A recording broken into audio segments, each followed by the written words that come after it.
I just want to share my thoughts on the new Africa Twin Sport. This one, of course, as you know, comes with the smaller wheel.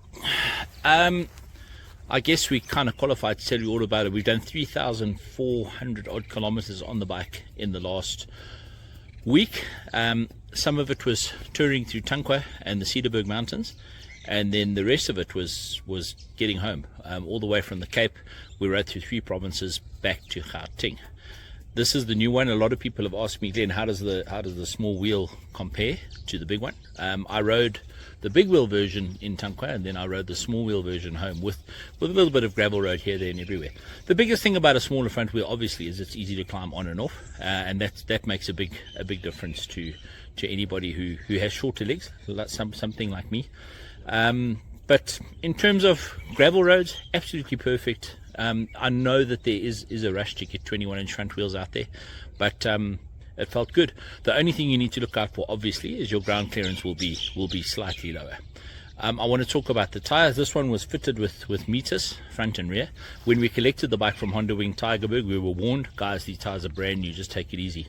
Leaving the shop and running through tar roads that we didn't know, the bike did feel a little bit skittish, a little bit slippery, just took it easy. But I'm going to show you the wear, the front, and remember 3,500 Ks, that's the front meters. It still looks in perfect condition. Rear, no, it's still good, still got some good life in it. I will tell you this, super impressed. It's a nice compound, good hookup.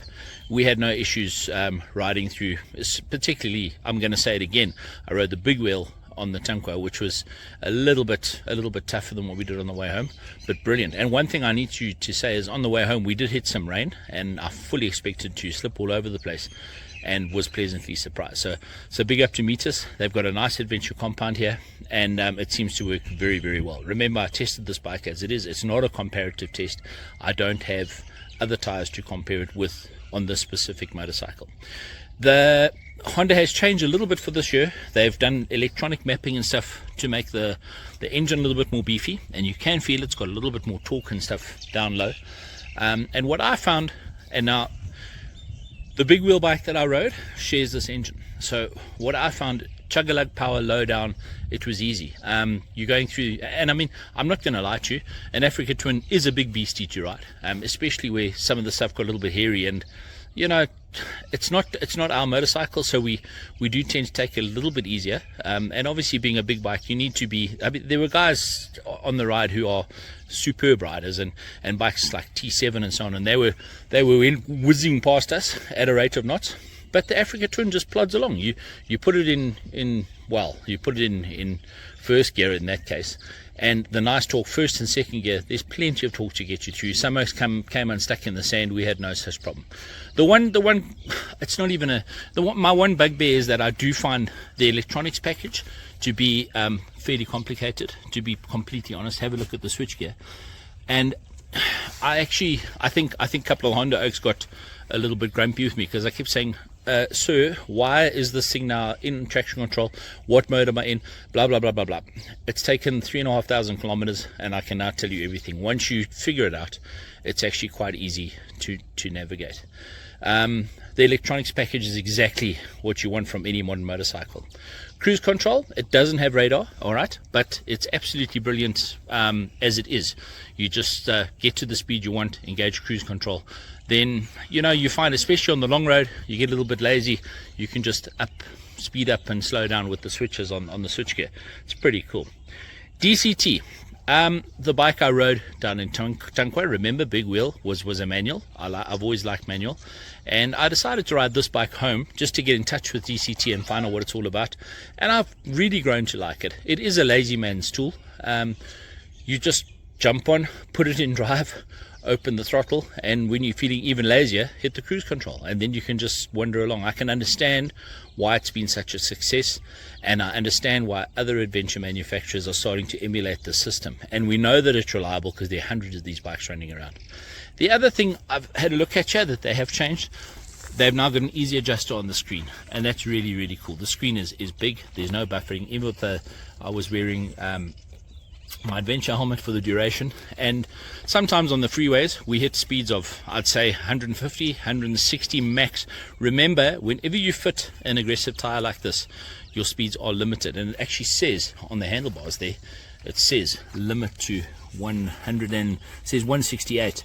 We didn't pin it, we didn't do anything near the 200k mark or k per hour mark or anything like that, and I found the screen gave good cover, didn't find your head being buffeted around. And yeah, it's an awesome thing. Where this motorcycle shines, and I have to tell you this, we did, I would guess, 2,000 kilometers home over 2 days, probably a bit more even, over 2 days. That's a long haul. We got caught in blistering sunshine, freezing cold mornings, the most enormous hailstorm you've ever seen in your life, and this bike did not skip a beat.